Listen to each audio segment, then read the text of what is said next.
Ask Me Anything with Dr. Twyman, where every Monday, 6 p.m. Central Time, I answer your questions related to your vascular health, mitochondrial health, or quantum biology question. So I had a lot of good questions as always, so we'll get started. And if you're just joining live, yes, these are always recorded. This will be in my archives when we hit done tonight. Usually go for about half an hour. If there's questions that you have that you didn't get time to pre-submit, drop them down in the comments below and we'll try to answer them in the time allotted tonight. So, answer the first question. What do you think about a coronary angiogram? It always depends on the indication, but I was an invasive cardiologist for many years and did hundreds, if not thousands, of these procedures. So, really depends on what is the question. Why are you considering an angiogram? If you fail the stress test, if you have, angina, or you pre-op for another procedure that requires knowing what's going on with the coronary arteries, that determines it. But ideally, you would get it through a radial artery approach. There's less bleeding risk with that, a little bit easier recovery, and so we need to know a little bit more information about it. But it's not the best test to predicting who's going to have a heart attack if you're asking that question. You really want to know about the plaque in the whole system. The angiogram is what we would call a luminogram. You're just looking for how much blockage is in the arteries. It does not tell you about the quality of the plaque. It doesn't tell you if the plaque is necessarily soft or hard. You could see calcifications in the coronary arteries when you would step on the fluoropedal, but it doesn't tell you how much the calcium score would be if you actually did a CT angiogram or a calcium score. So if you need more information about that, send me a message or reach out to my office. All right. Next question up tonight. I've talked about low ADMA and nitric oxide. What would borderline high indicate? So asymmetric dimethargenine will compete with the endothelial nitric oxide synthase enzyme, eNOS, and potentially will lower nitric oxide. ADMA is often elevated if you have elevated homocysteine due to a methylation gene defect. I had a couple patients today talking telemedicine consults, and that was their issue. So if you have high asymmetric dimethargenine, look to see what your homocysteine levels are. Ideally, those levels be under 8. If those are already under 8, but you have elevated blood pressure or stiff arteries, if you have access to that testing, then you could consider taking a nitric oxide promoter.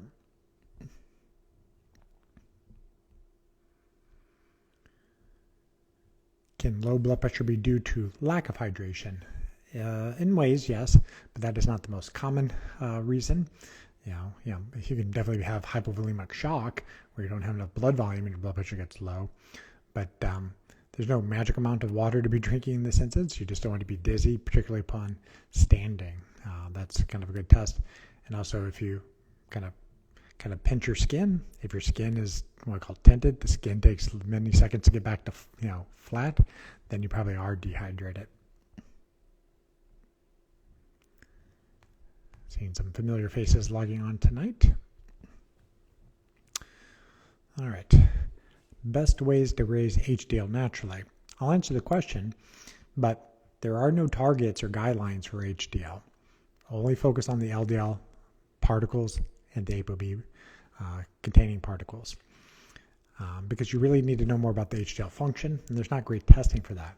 You can look at HDL particle number, you can look at malaperoxidase, but for the most part, ignore HDL as something that you should be trying to actively monitor. Now, there are cases where if your HDL is low, it can't be a marker of insulin resistance, but why don't you just look at insulin resistance markers? So look at glucose, look at insulin, look at hemoglobin A1C, look at small dense LDL. Then you know if you're actually insulin resistant. Things that can raise HDL, classically, that's going to be exercise. You can eat seafood. The omega-3s can increase it. But taking fish oil alone to raise it clinically has not proved to be that beneficial. You don't have less cardiovascular events because your HDL went up because you're on fish oil.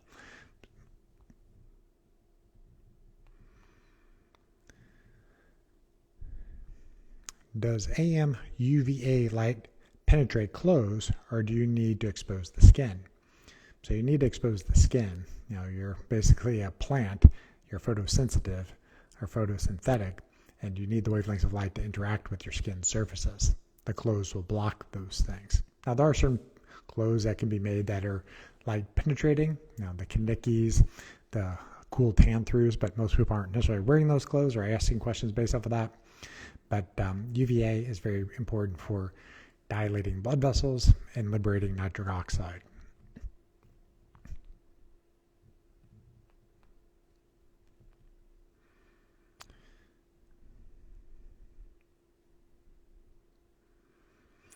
I think this is a question about platelets. The platelet result is increasing.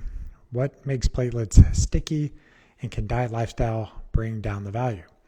So if platelets are increasing, potentially could be dehydrated, and it's just a falsely elevated value. But if the platelets on testing are showing that you have a lot of vascular inflammation or oxidative stress, that's what's causing them to become more sticky as they're getting activated. But also think about the zeta potential, how much negative charge is on the outside of your platelets. That's mostly influenced by grounding. So when your feet or your hands or any part of your body is connected to the earth, you're absorbing electrons from the earth. Those electrons basically act as a coating around the platelets and the red blood cells and the lipoproteins, and prevents them from sticking to the arteries. So I often would think that you probably have low structured water in the system, low easy water, and boost that will help with the platelets.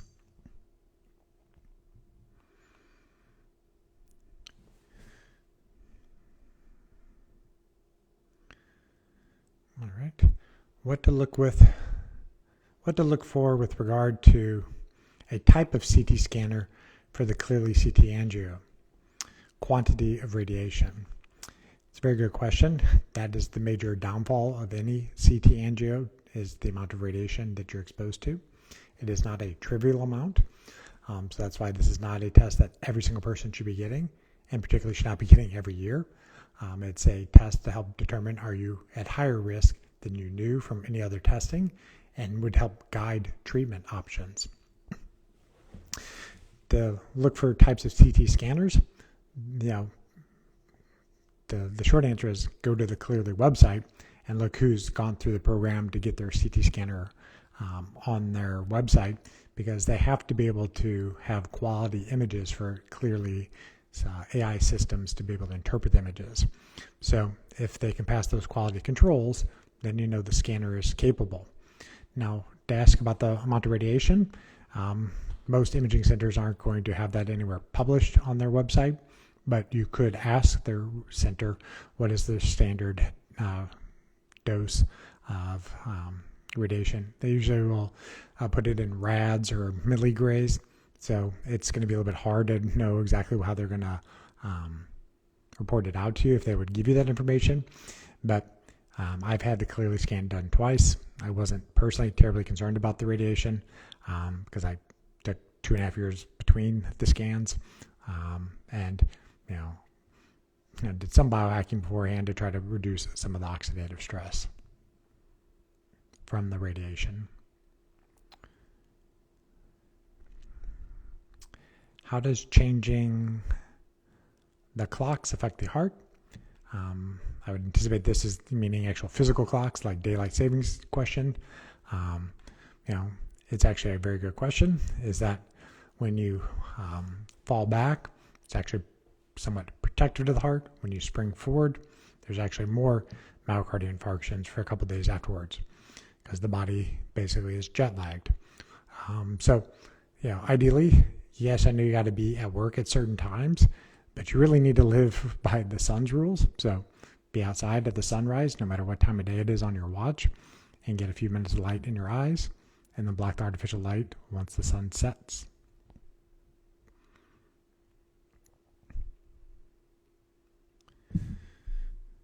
Grounding, would it work to step into a bucket of dirt inside the house? I think it's like we've had minus temperatures. It depends on what your floor inside your house is made of. If your floor is concrete, that possibly would work. But if you're really, in cold temperatures, then I would potentially look for, kind of leather-soled shoes would be a good option.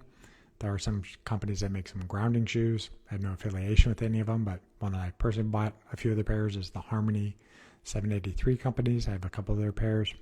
They're comfortable and they don't look too different from regular shoes, let's say. So I probably go about that way versus pouring any type of dirt or sand inside the house. If you have just bare concrete floors, then get some conducting socks or leather-soled shoes. And like wool socks would work. So any animal-based product, your body would still conduct through.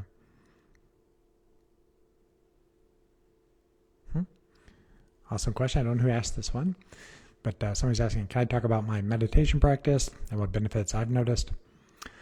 This is something that I picked up a few years ago, and I think it's the best habit I've picked up for myself. It's the one habit that I will not skip. I will be completely honest. I definitely skip some workouts here and there. That's probably my one downfall. I have my sleep very much dialed in. I eat relatively clean the majority of the time. And my stress management has been locked in for the past few years, mainly because of the meditation. Actually, I learned to meditate just using the Headspace app. So I still technically have like Andy's voice imprinted in my head. I think I went through the majority of his guided meditations. After a while, I decided I wanted to try to do some different strategies. So I actually went to some live meditations. For those people that have been following me for a long time, know that way back in 2017, I went to Bhutan, Tibet, and Nepal, and went to some different Buddhist temples and was involved in some meditations at those facilities.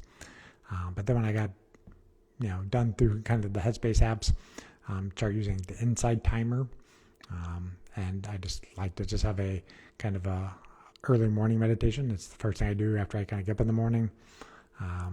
Set it for 20 minutes, and then just clear the mind. The goal is not to have a completely clear mind, but if your mind wanders, just try to come back.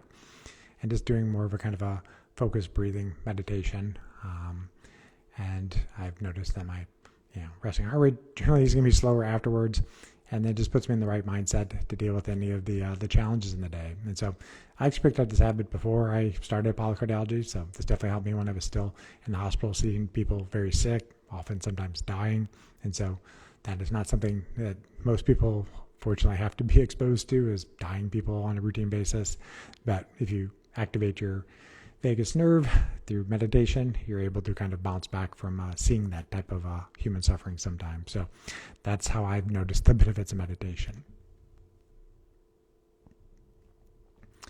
Great questions to end on that are the pre-submitted ones. I've seen quite a few people dropping some questions in the comments, so we'll knock those out for you guys.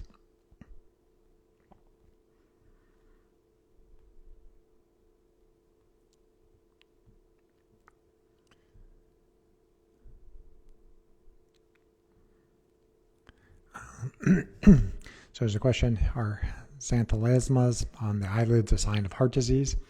Not necessarily of heart disease, but it can be an issue with hyperlipidemia. Sometimes you will see that in patients who have familial hyperlipidemia.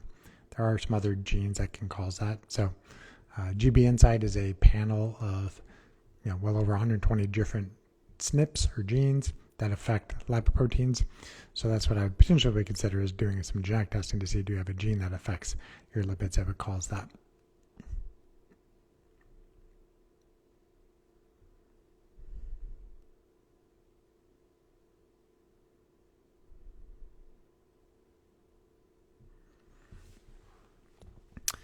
So somebody's saying that they recently got 2 stents in their LAD last week. They prescribed Brilinta, and due to side effects, they were changed to Plavix. Do I have a different approach to the situation?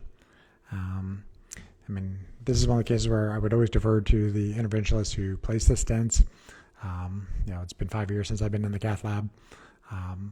But typically, when stents are placed, you're going to be on dual antiplatelet therapy for a bare minimum of 90 days. Generally it's between 6 and 12 months. So aspirin, 81 milligrams daily, unless the person's allergic to aspirin. And then some type of phosphodiesterase. I'm blanking on it. I'll remember in a second.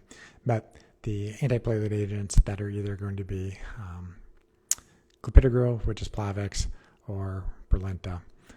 Those are the main ones. There's a third one, but not used very often, prasugrel. So oftentimes people who can't tolerate Brilinta, they get switched back to clopidogrel.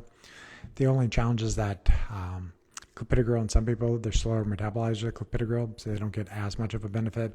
There's genetic testing you can do through Cleveland Heart Lab and Boston Heart Lab can tell you if you're a fast or slow metabolizer of clopidogrel.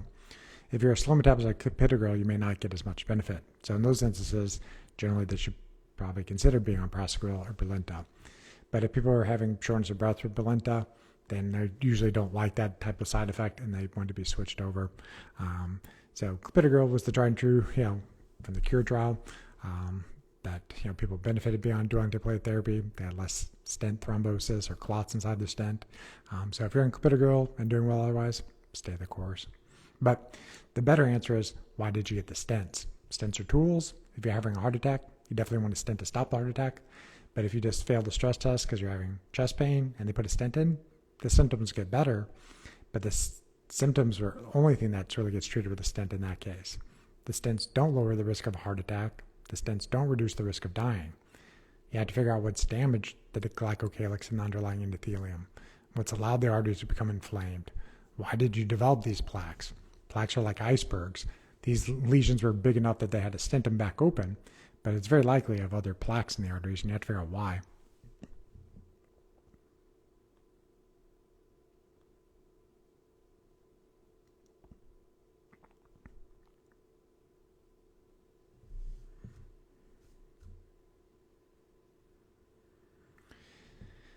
He's asking, is Dr. Caldwell's diet good to clean arteries, or do I have a different way of doing it? I would say I would have a different way of doing it.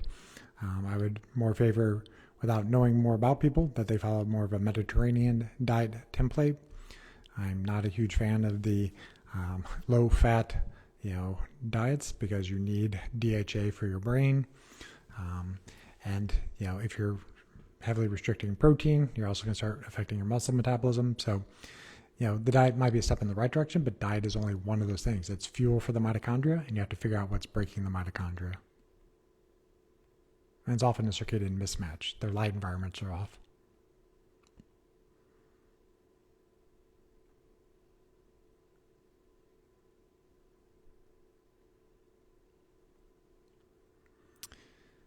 All right. Cardiologist says, I don't need a test for endothelial dysfunction because the stenosis in my arteries. What is the definition of endothelial dysfunction? So this is a good question. So endothelial dysfunction is when the inner lining of your arteries cannot release sufficient nitric oxide to prevent plaque from building up in your arteries. This process can start in somebody's teens or 20s, and think of it as like the force fields are down.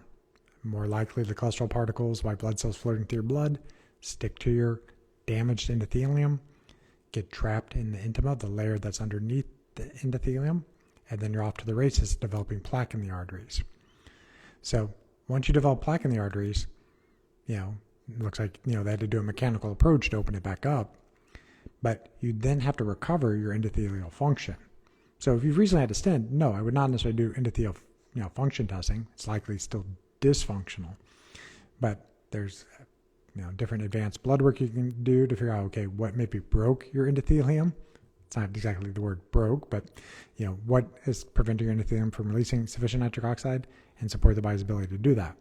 And then after the person's healed up from the stent, then maybe they would consider an endopat 90 days later, see, did you fix the force field? Is the endothelium working more effectively? Because if you keep the endothelial function optimal, and the way you know that is if you have an endopat and your scores between 3 and 4, your arteries are tripling or quadrupling in size, then you're much less likely to go down the road to developing more lesions in your arteries that require more stents. And that was one of the reasons I ended up stepping out of the cath lab, because I saw your case many, many times. We fixed people up. They were on statins, beta blockers, aspirin, standard of care medicines, clopidogrel or Plavix. And 6 months, year later, they came back and got another stent in a different artery. Well, how did that happen? They still had endothelial dysfunction and it wasn't treated. You can treat lipids, but if you don't optimize the endothelium, they're very likely to still develop more plaque.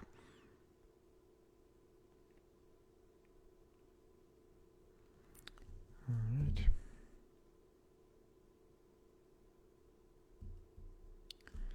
Okay. Somebody's asking, how many grams of protein to eat at breakfast, lunch, and dinner? So this is in general, you need at least 90 grams of protein a day, broken up generally in 3 meals, 30, 30, 30. But optimally, it's 1 gram of protein for each pound of ideal body weight that you want to be at. So yes, you're going to have some body fat, so you may not eat exactly the same number of grams as pounds on the scale, but you're going to get relatively close to that. In that case, it depends on how much you weigh. So if you're shooting for 150 grams a day, you're probably going to need 40, 50 grams per meal. The breakfast is probably the most important one. And you generally need at least 4 hours between meals for the body to absorb the amino acids. You're particularly trying to increase leucine levels and then have it drop and then pulse it in again. So that's how I would kind of start initially.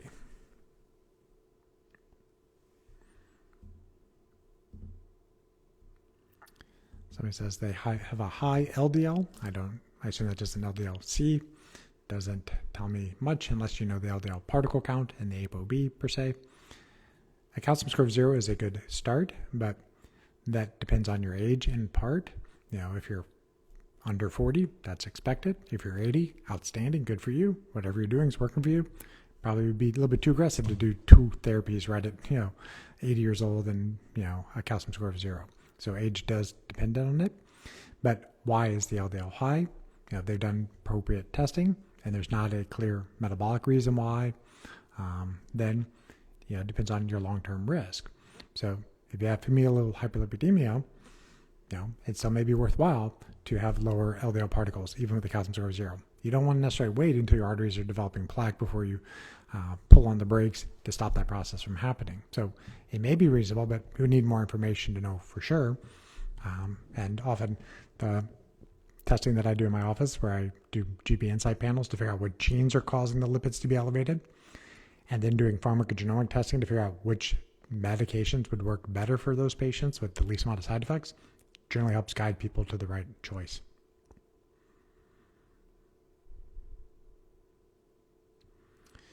And somebody says, can they have an endopet test if they got a stent recently? They used to correlate these tests at the Mayo Clinic with invasive procedures. So it's been done before when people were having these type of events. But most outpatients probably would want to wait 3 to 6 months after a stent before getting that type of test, endopet, done.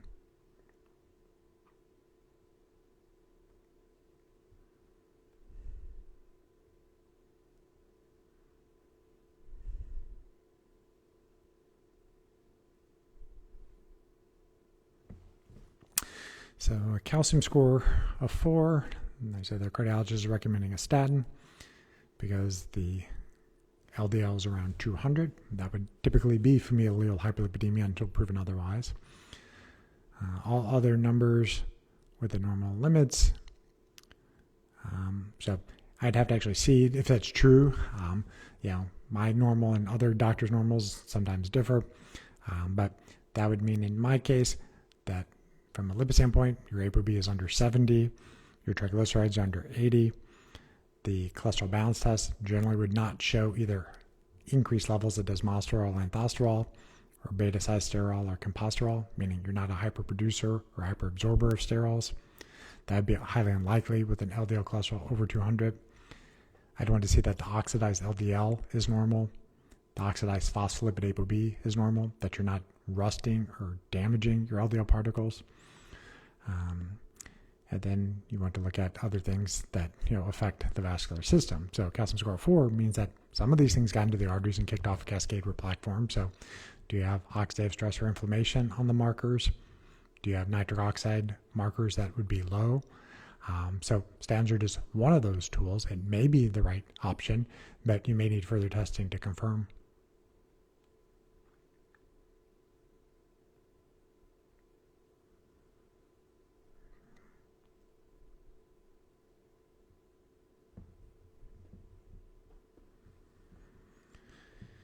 All right, an EKG finding of an intra-atrial conduction delay.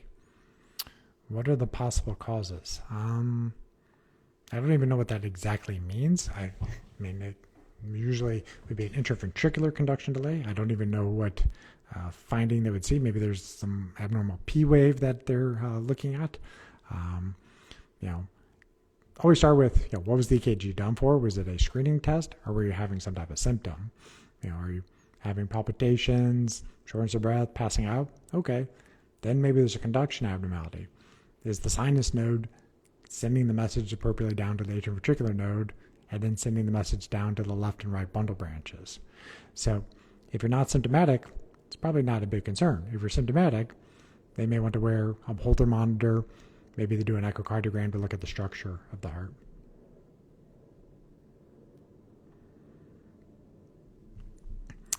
All right, so we're nearing the end of the hour. I'll answer a couple more questions as they pop in.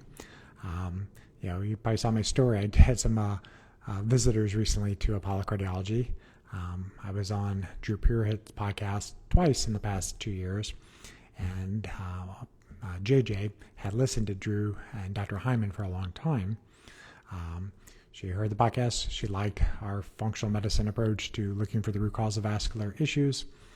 They had some medical concerns in their family.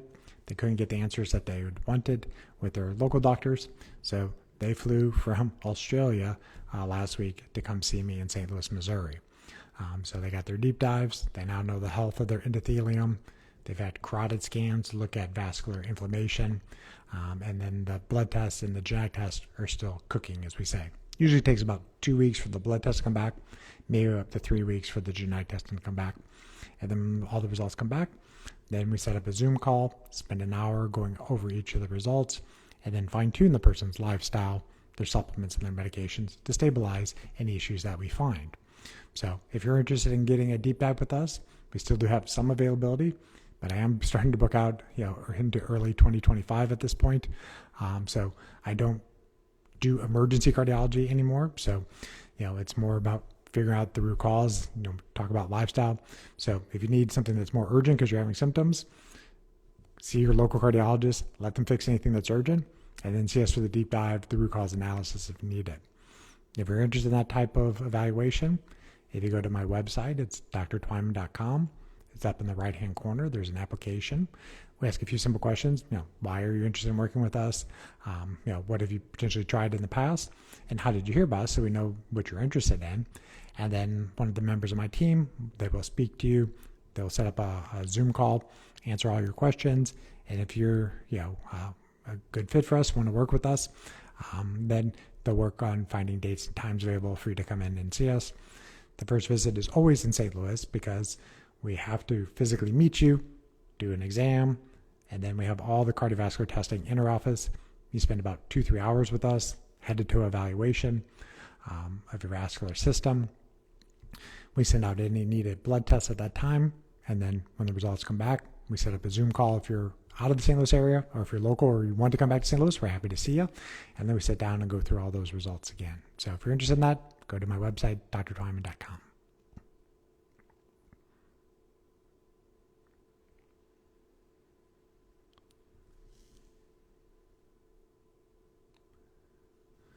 All right.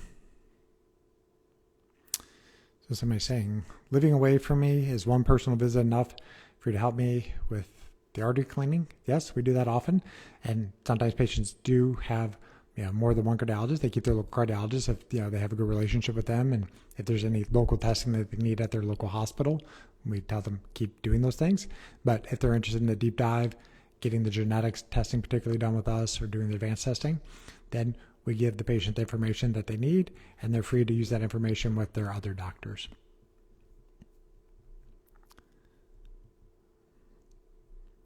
All right. I don't see any other questions coming in right yet. There might be just one more. Let's see. Oh, looks like maybe. Okay. That was the same atrial question that I answered. So, all right, guys. Well, we're at 6:30. I usually wrap it up around this time. I appreciate your guys' time and attention. Next Monday, 6 p.m. Central Time, I'll be back. This next week, don't think I have anything unusual during the middle of the week, but next weekend I'll be at the Missouri Nutrition Alliance conference. I'll be a speaker there, be talking about vascular health. And I'm sure I'll get a lot of quantum biology questions because people have known I've done the biohacking stuff since 2017. So if you're in the Missouri area in Columbia, there's a good conference, the Missouri Nutrition Alliance. You can look them up online. I'll try to put them in my story this week if you're interested. And then I'll be back next Monday to tell you what I learned at that conference. So hope you guys have a great week, and we'll see you next time.